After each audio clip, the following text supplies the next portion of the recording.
बताइएगा, बोतल पर पानी द्वारा ऊपर की ओर लगने वाले बल कौन सा बल कहलाता है? उत्प्लावन बल। ठीक है, और उत्प्लावन बल का जो है परिणाम तरल के किस पर निर्भर करता है? तरल के घनत्व पर। हाँ ठीक है, घनत्व पर निर्भर करता है। और अगला बोले घनत्व का जो है मात्रक क्या होती है? केजी प्रति मीटर क्यूब हो जाता है। ठीक है, और अगला बोलेगा कील पर लगने वाले पृथ्वी का गुरुत्वाकर्षण बल जो है इसको किस ओर खींचता है? हाँ, नीचे की ओर। ठीक है, नीचे की ओर खींचता है। और अगला बोलेगा किसी तरल में डूबे वस्तु कौन सा बल लगता है उसमें? उत्प्लावन बल। ठीक है, उत्प्लावन बल लगता है। और अगला बोलेगा वस्तु का भार पृथ्वी के किस बल के बराबर होता है? वस्तु का भार पृथ्वी के किस बल के बराबर होता है? तो गुरुत्वाकर्षण बल के बराबर होता है। ठीक है, और अगला बोलेगा तरल पदार्थ का जो है घनत्व मापने के लिए किसका प्रयोग किया जाता है? हाइड्रोमीटर। ठीक है, और अब वो घनत्व हवा वाला जो है उसको हाइग्रोमीटर। ठीक है, सोना का घनत्व कितना ग्राम प्रति से घन सेंटीमीटर होता है? 19.3। 19.3। हाँ, और पारा का घनत्व कितना ग्राम प्रति घन सेंटीमीटर होता है? 13.54। हाँ, 13.54 होता है। और अगला बोलेगा उत्प्लावन बल का अध्ययन सर्वप्रथम किसने किया था? आर्किमिडीज ने किया था। ठीक है, और अगला बोलेगा जी का मान जो है कितना होता है? स्मॉल जी 9.8 होता है। ठीक है, और इसको सवाल बनाने के लिए कितना लिया जाता है? लगभग 10 लिया जाता है। ठीक है, और अगला बोलेगा पानी का घनत्व कितना घन मीटर होता है? हाँ ठीक है, 1000 किलो प्रति मीटर। और कार्य किसको कहेंगे? कार्य बराबर फार्मूला क्या होगा? Fs cos थीटा हो जाएगी। ठीक है, और कार्य क्या हो सकती है? कार्य क्या है? हाँ ठीक है, ऋणात्मक धनात्मक जीरो। और विस्थापन क्या हो सकती है? हाँ ठीक है, विस्थापन भी तीनों हो सकता है। और अगला बोले कार्य किस पर निर्भर नहीं करता है? पी ऑप्शन वाइज है, कार्य किस पर नहीं करता है तो ये संवेग हो जाएगा। और अगला बोले बल और विस्थापन का गुणनफल क्या कहलाता है? कार्य ही कहलाता है। ठीक है, और अगला बोलेगा शक्ति का ऐसा मात्रक क्या होता है? वाट। ठीक है, और एक और होता है शक्ति का मात्रक जूल प्रति सेकेंड हो जाता है। ठीक है, और किसी निश्चित ऊंचाई पर उठे हुए पानी में कौन सी ऊर्जा होती है? स्थिति जो गतिज ऊर्जा होता है। हाँ, गतिज ऊर्जा। और अगला वाले चलते हुए फैन में कौन सा अनिक ऊर्जा होता है? गतिज और स्थिति दोनों। और उड़ते हुए पक्षी में दोनों स्थिति और गतिज दोनों हो जाएगा। ठीक है, और अगला बोले गतिज। हाँ, दोनों होगा। और अगला बोले गतिज ऊर्जा वाला फॉर्मूला क्या होती है? हाँ ठीक है, और कार्य करने की गति क्या कहलाती है? कार्य करने की कार्य करने की गति क्या कहलाती है? हाँ, तो शक्ति कहलाती है। कार्य करने की गति शक्ति कहलाती है। कार्य करने की गति शक्ति कहलाती है। और अगला बोलेगा जब बल विस्थापन की विपरीत दिशा में लगता है तो क्या कार्य कितना कैसा होगा? ऋणात्मक होगा। ठीक है, और कार्य का मात्रक क्या होता है? जूल। एक और मात्रक होता है न्यूटन मीटर। न्यूटन मीटर होता है। और अधिकतम कार्य के लिए बल और विस्थापन के बीच कितना डिग्री कोण होना चाहिए? बल और विस्थापन के बीच अधिकतम कार्य के लिए तो 0 डिग्री। हाँ, 0 डिग्री। और बल द्वारा वस्तु के विस्थापन में क्या कार्य? शून्य होता है। यदि बल की दिशा और विस्थापन के बीच की कितना कोण होगा? तब लंबवत यानी 90 डिग्री होगा। और ऋणात्मक कार्य की दिशा में बल तथा विस्थापन के बीच का कोण कितना? 180 होगा। ठीक है, और अगला वाले 1 किलोवाट घंटा कितने के बराबर होती है? हाँ ठीक है, 3.6 × 10 पावर माइनस 6। हाँ ठीक है, 3.6 × 10 पावर 6। और एक पिंड का वेग उसके प्रारंभिक वेग से 3 गुना करने पर उसकी गतिज ऊर्जा कितनी हो जाएगी? तो 9 गुना हो जाएगा। ठीक है, और अगला बोलेगा कार्य तभी हो सकता है जब क्या लगाएंगे?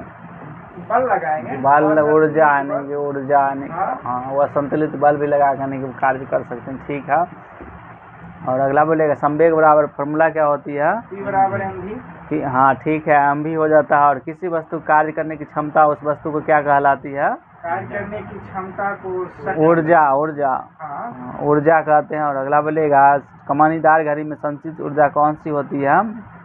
कम स्थिति स्थितिज ऊर्जा, ठीक है। और स्थिति ऊर्जा का व्यंजक क्या होती है? स्थिति mgh, ठीक है। और अगला बोले एक वस्तु पर लग या किस कार्य में केवल परिणाम होता है या दिशा नहीं होता है? होता है कार्य में परिमाण होता है, दिशा नहीं होता। दिशा कोई भी दिशा हो सकता है, हाँ, अदिश राशि है, ठीक है। और अगला बोलेगा गतिशील वस्तु की गतिज ऊर्जा किस पर निर्भर करती है? गतिशील, वेग पर, हाँ ठीक, वेग और द्रव्यमान दोनों पर, वेग और द्रव्यमान दोनों पर निर्भर करता है। और अगला बोलेगा, हाँ ठीक है, वेग और द्रव्यमान दोनों पर निर्भर करता है। और अगला बोले क्लोरीन के परमाणु द्रव्यमान कितना अनिक होता है? 35.5 होता है, ठीक है। और अगला बोलेगा तत्वों में को उनके किसकी संख्या के आधार पर जो परिभाषित किया जा सकता है? तत्वों को उनके किसके आधार पर? प्रोटॉन की संख्या का प्रोटॉन की संख्या परमाणु संख्या के बराबर, हाँ ठीक है। और अगला बोले परमाणु की द्रव्यमान संख्या केंद्रक में विद्यमान किसके बराबर होती है? प्रोटॉन और न्यूट्रॉन। तो ठीक है, न्यूक्लियो की संख्या के बराबर होती है। और अगला बोलिएगा परमाणु के अंदर न्यूट्रॉन की खोज उपस्थिति को खोजा था किसने? चैडविक ने खोजा था, ठीक है। हाँ, और अगला बोले परमाणु के कितने अपरमाणु कण है? परमाणु 3 हो जाएगा, ठीक है। कौन कौन है? इलेक्ट्रॉन, प्रोटॉन और न्यूट्रॉन, ठीक है। इलेक्ट्रॉन कौन सा आवेश होता है? इलेक्ट्रॉन ऋण आवेश, ठीक है। प्रोटॉन धन आवेश, ठीक है। और न्यूट्रॉन उदासीन रहता है, ठीक है। और अगला बोले क्लोरीन कितने समस्थानिक होते हैं? 2 क्लोरीन के 2 समस्थानिक होते हैं। कार्बन कितने समस्थानिक होते हैं? कार्बन 3 होता है, हाँ। एक फ्लोरीन होता है, फ्लोरीन 60, ठीक है। हीरा और ग्रेफाइट, हाँ। मिस्टर फ्लोरीन, सीसा। और अगला बोलेगा संयोजकता जो होता है, तो सोडियम की संयोजकता कितनी होती है? संयोजकता 1 होती है। परमाणु द्रव्यमान जो भार जो होता है वो 23 हो जाता है। और अगला बोलेगा जे थॉमसन को नोबेल प्राइज कब दिया गया था? 1906। हाँ 1906 में, ठीक है। और रदरफोर्ड को कब दिया गया था? 1908 में दिया गया था, ठीक है। और परमाणु की नाभिक परमाणु की त्रिज्या जो है कितना गुनी होती है? 10 पावर 5 गुना होती है। 5 गुना छोटी। हाँ छोटी होती है, ठीक है। और नील्स बोर को कब नोबेल प्राइज दिया गया था? 1922 में, ठीक है। और रविन्द्रनाथ टैगोर को नोबेल प्राइज कब दिया गया था? 1913 में दिया गया था। और हाँ, और अगला बोलेगा एनी, हाँ, और एनी बेसेंट के भारत आगमन कब हुआ था? एनी बेसेंट को भारत आगमन हुआ था 1913 1893 में हुआ था। एनी बेसेंट का आगमन 1893। हाँ 1893 में। 1893 में महात्मा गांधी दक्षिण अफ्रीका गए थे। अरविंद घोष जेल से बाहर निकले थे 1893 में। 1817 विवेकानंद शिकागो गए थे यानी भाषण देने के। हाँ ठीक, ये सब यानी घटना हुआ था जो 1893 में हुआ था। और अगला बोलेगा सुभाष चंद्र बोस का जन्म कब हुआ था?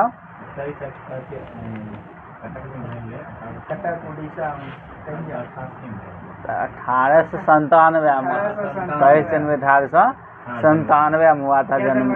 23 जनवरी पराक्रम दिवस जो मनाते हैं उसी दिन। और अगला बोले अंतरिक्ष दिवस कब मनाते हैं? 23 अगस्त को, ठीक है। और अगला वाला वेग समय ग्राफ के द्वारा क्या प्राप्त किया जा सकता है? वेग समय ग्राफ के द्वारा क्या प्राप्त किया जा सकता है? दूरी, तो विस्थापन। और अगला वाला झींगा किस वर्ग का उदाहरण हो जाएगा? झींगा आर्थ्रोपोडा, ठीक है। और पुस्तक द ओरिजिन ऑफ स्पीसीज किसने लिखा था? डार्विन लिखा था, ठीक है। और अगला बोले जीवों के वर्गीकरण की आधुनिक प्रणाली की सबसे छोटी इकाई क्या है? जाति, स्पीसीज, ठीक है। और अगला बोलेगा एस्पैरोगैरा किसका उदाहरण हो जाएगा? थैलोफाइटा का उदाहरण हो जाएगा। और अगला बोले मोस फ्लोरिया मार्केसिया जो है किसका उदाहरण हो जाएगा? ब्रायोफाइटा का उदाहरण हो जाएगा, ब्रायोफाइटा का उदाहरण। और अगला बोले किस वर्ग में संवहन उत्तक जाइलम तथा फ्लोएम पाए जाते हैं? तो टेरिडोफाइटा में। और अमीबा किसका उदाहरण हो जाएगा? प्रोटोजोआ का उदाहरण हो जाएगा। और अगला बोलेगा फंजाई जो होता है ये विषमपोषी यूकेरियोटिक जीव है या नहीं? हाँ है, ठीक है। और अगला ईस्ट किस जगत का उदाहरण हो जाएगा? ईस्ट किस जगत का उदाहरण हो जाएगा? कवक का ही उदाहरण हो जाएगा, ठीक है। और अगला बोलेगा किस वर्ग में लिवर फ्लूका जैसे परजीवी पाए जाते हैं? लिवर फ्लूका जैसे परजीवी पाए जाते हैं। तो प्लेटी हेलमिन्थेज में पाया जाता है। और अगला किस वर्ग का शरीर जो चपटा न होकर बेलनाकार होता है, चपटा न होकर बेलनाकार होता है, तो निमेटोडा। और अगला बोलेगा गोल कृमि, फाइलेरिया कृमि, पिन कृमि किस वर्ग का उदाहरण हो जाएगा, ये निमेटेरा का है उदाहरण। जो गोल कृमि, फाइलेरिया कृमि जो सब जो है निमेटोडा का उदाहरण हो जाएगा। और अगला बोले किस जगत का सामान्यतः स्पंज के नाम से भी जाना जाता है, स्पंज के नाम से जाना जाता है, तो पोरीफेरा। और अगला पादप जगत को बेचर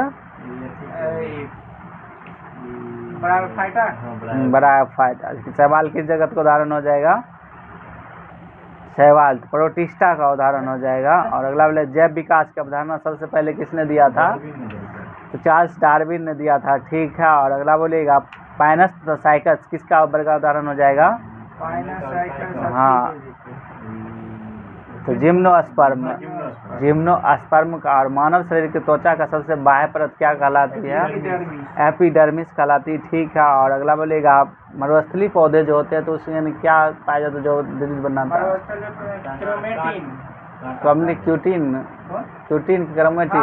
क्यूटीन पाया जाता है, ठीक है, क्यूटीन पाया जाता है। और अगला बोले हाँ क्यूटीन पाया जाता है। और अगला बोले पौधे के जड़ और तने की मोटाई किस ऊतक के कारण बढ़ती है, कैम्बियम, ठीक है। और अगला हाँ ठीक है पार्श्व। और अगला बोलेगा अस्थायी ऊतक का एक एग्जाम्पल दीजिएगा, हाँ ठीक है, जाइलम फ्लोएम। और अगला बोलेगा अधिक अंतरकोशीय प्रसार के लिए कौन सी कोशिकाएं विरल रूप से संरक्षित होती है, तो पेरेनकाइमा होती है। और अगला बोले कोलेनकाइमा एवं क्लोरेनकाइमा और एरेनकाइमा किस प्रकार का है या किसका प्रकार है, हाँ, तो पेरेनकाइमा, ठीक है, पेरेनकाइमा। और अगला पौधे को यांत्रिक सहायता कौन प्रदान करता है, पौधे को यांत्रिक सहायता कौन प्रदान करता है, हाँ ठीक, कोलेनकाइमा यानी कि होता है। और किस ऊतक की कोशिकाएं मृत होती है, एस्क्लेनकाइमा, उसी का भाग, हाँ पेरेनकाइमा की भाग एस्क्लेनकाइमा, ठीक है। और अगला किसकी कोशिका भित्ति में लिग्निन की जमा होती है, लिग्निन का जमा होता है, तो यही एस्क्लेनकाइमा में ही होता है, ठीक है। और हाँ, और अगला बोलेगा जिन पेरेनकाइमा में पौधे को तैरने के लिए हवा की बड़ी कुहकाएं होती है उसे क्या कहते हैं, एरेनकाइमा कहते हैं, ठीक है। और अगला बोलेगा किस प्रकार के ऊतक की क्रियाशीलता के कारण पौधे में वार्षिक विलय बनते हैं, तो वही कैम्बियम पार्श्व विभज्य तक। और हाँ, और अगला बोलेगा शरीर की बाहरी और भीतरी रक्षक आवरण बनता है किस ऊतक से बनता है, एपिथेलियम ऊतक से बनता है, एपिथेलियमी ऊतक से बनता है। और अगला बोलेगा हरित लवक सूत्रकनिका एवं खुरदरी अंतःद्रवीय जालिका में क्या मिलता है, राइबोसोम मिलता है। और माइटोकॉन्ड्रिया की खोज किसने किया था, ऑल्टमैन ने खोजा था। और माइटो का नाम किसने दिया था, बेंडा ने दिया था, ठीक है। और रॉबर्ट हुक कोशिका की खोज किस वर्ष किया था, 1665, हाँ ठीक है। और जीवित कोशिका की खोज कब किया गया था, 1674 में, ठीक है। और मृत कोशिका की खोज कब किया गया था, 1665 में, ठीक है। और जीवित कोशिका की खोज किसने किया था, ल्यूमेनहॉक ने खोजा था, ठीक है। और क्रोमोसोम बने होते किससे बने होते, क्रोमोसोम डीएनए और प्रोटीन से बने होते हैं, ठीक है। और डीएनए का क्रियात्मक खंड किसको कहेंगे, डीएनए जीन को कहेंगे, ठीक है। और केंद्रक में क्या होता है, जो कोशिका विभाजन के समय छायाकार दिखाई पड़ते हैं क्रोमोसोम होते हैं, और क्रोमोसोम के आनुवंशिक गुणों में की सूचना माता पिता से किस रूप में अगली संतति में जाता है, तो डीएनए के रूप में, ठीक है। और कोशिका का सबसे पहले पता किसने लगाया था, रॉबर्ट हुक ने लगाया। और केनाल किरण किस किरण का पुंज है, प्रोटॉन का पुंज है, ठीक है। और अगला एन कक्षा में अधिकतम इलेक्ट्रॉन की संख्या कितनी हो सकती है, एन कक्षा में इलेक्ट्रॉन की अधिकतम संख्या 32 को रह सकता है। और एम कक्षा में अधिकतम इलेक्ट्रॉन, एम कक्षा में एन 32 और एम 18, ठीक है, 18 को रह सकता है। और अगला बहुकोशिकीय जीव कौन कौन से हो सकते हैं, बहुकोशिकीय जीव, हाँ, ये कवक पादप जंतु हो जाएगा। और मैग्नीशियम का इलेक्ट्रॉन विन्यास क्या होता है, इलेक्ट्रॉनिक विन्यास 282 282 हो जाता है, ठीक है। और परमाणु नाभिक की खोज किसने किया था, परमाणु नाभिक रदरफोर्ड, ठीक है। प्रोटॉन की खोज किसने किया था, गोल्डस्टीन। और अगला वाले परमाणु में इलेक्ट्रॉन की खोज किसने किया था, जे थॉमसन ने किया था, ठीक है। और बोर के परमाणु मॉडल के अनुसार किसी कक्षा में अधिकतम इलेक्ट्रॉन की संख्या किस फार्मूला से निकालते हैं?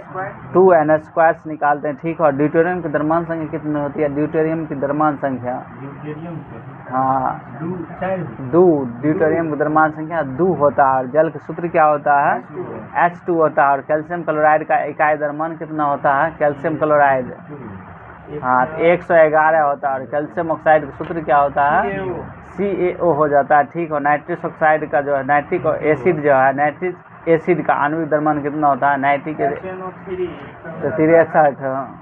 63। और H2O का मोलर द्रव्यमान कितना होता है जल का? 18 ग्राम होता है, ठीक है। और बहुपरमाणु कौन तत्व है? एसिड, हाँ, ठीक है, सल्फर एसिड हो जाता है। और अगला बोलिएगा जल के अणु में हाइड्रोजन एवं ऑक्सीजन का भार का अनुपात कितना होता है? 1:8, ठीक है। और कैल्शियम ऑक्साइड में कैल्शियम और ऑक्सीजन का अनुपात नहीं 5:2 हो जाता है। और अगला बोले हाइड्रोजन का परमाणु द्रव्यमान कितना होता है? हाइड्रोजन का परमाणु द्रव्यमान 1 होता है, ठीक है। और निलंबन कैसा होता है? अस्थायी होता है। निलंबन अस्थायी होता है। टिंडल प्रभाव क्या करता है? किरणों को फैला देता है। और दूध जो है टिंडल प्रभाव दिखाता है, हाँ, ठीक है, दिखाता है। और अगला बोले बादल कैसा क्लोराइड का उदाहरण है? बादल, हाँ, गैस में द्रव का निलंबन विलयन, गैस में द्रव का विलयन, ठीक है। और अगला बोलेगा कौन सी तकनीक से रंग वाले घटक को नीले रंग की स्याही से पृथक कराए जा सकते हैं? क्रोमेटोग्राफी, ठीक है। और किस विधि द्वारा घुलनशील द्रव्यों के मिश्रण को पृथक कर सकते हैं? हाँ, ठीक है, आसवन विधि द्वारा कर सकते हैं। और अगला बोले चीनी और जल के विलय कौन सा हो जाएगा? चीनी और जल के विलय में तो चीनी विलय हो, ठीक है। और वायु विलय कौन हो जाएगा? वायु विलय हो जाएगा, विलायक नाइट्रोजन हो जाएगा, ठीक है। और पीतल किस धातु है? किसका? पीतल, ब्रोंज, तांबा और जस्ता। और अगला बोलेगा टिंडल प्रभाव प्रदर्शित करता है क्या? कौन सा विलयन टिंडल प्रभाव प्रदर्शित करेगा? कोलाइडी विलयन, ठीक है। और अगला बोलेगा कपूर और नेफ्थलीन अमोनियम क्लोराइड किस विधि द्वारा लगा? ऊर्ध्वपातन के द्वारा, ठीक है। और अगला बोलेगा निलंबन कण प्रकाश किरण को कैसा कर देता है? तो प्रकीर्णित नहीं, फैला देता है, ठीक है। और अमोनिया यौगिक है मिश्रण? अमोनिया यौगिक है, हाँ, ठीक है, यौगिक है। और अमोनिया फॉर्मूला क्या होती है? NH3 होता है, ठीक है। और विलयन जो है ये समांगी मिश्रण को कहा जा सकता है? हाँ, कहा जा सकता है, ठीक है। और जल का क्वथनांक कितना होता है? 100 डिग्री सेल्सियस होता है। पदार्थ कौन सी अवस्था में कण सबसे अधिक दूरी पर होता है? गैस अवस्था में होता है, ठीक है। और अगला बोलेगा इंद्रधनुष किस कारण से बनता है? इंद्रधनुष वायुमंडलीय अपवर्तन, तो ठीक है, अपवर्तन और परावर्तन दोनों। और प्रकाश किरण कैसे गमन करती है? सीधी रेखा में, ठीक है। और पेड़ पौधा जो है पृथ्वी का पेड़ पौधा जो है सूर्य के कितना प्रतिशत रोशनी का यूज करता है? 1%, ठीक है। और एक जीव से दूसरे जीव में कितना प्रतिशत देने की ऊर्जा आ जाता है? 10% के नियम, हाँ, लिंड में 10% का लिंडमैन से। और अगला बोलेगा ऊर्जा का जो है ये क्या कहते हैं श्रृंखला जो बनता है तो ये कैसा बनता है? एक देशीय, हाँ, पिरामिड, ठीक है। और